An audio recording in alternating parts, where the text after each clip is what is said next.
Ma ogtahay waxaa jiro laba fursad oo aad haysato: jaaniska iyo caafimaadka. Alle waxa uu ku siiyey caafimaad iyo fursad. Malakul mawt oo ah malagga nafta ama ruuxda qaada, ugu yaraan 2 jeer ayuu ku soo fiiriyaa maalintii. Waxa uu doonayaa in uu maalin maalmaha ka mid ah uu nafta kaa qaado. Ma ka faa'iidaysataa jaaniskaada ama fursadahaaga, mise waqtigaaga waxa aad ku lumisaa in aad daawato filimaanta ama aad daawato ciyaaraha, mise heesaha ayaad dhegaysataa si waqtiga ugu lumiso?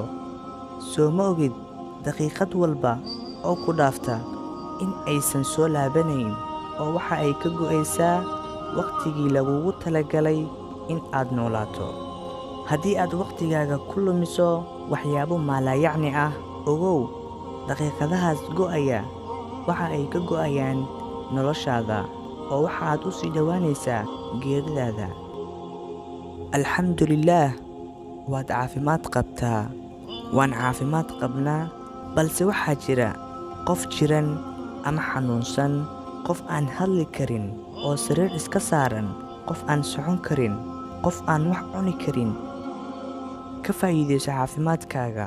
Inta aad caafimaad qabto oo fursad aad haysato, ku dadaal camalada wanaagsan oo Rabbigaaga xus mar waliba. Ha ka daalin xuska Allah subxaanahu wa tacaala.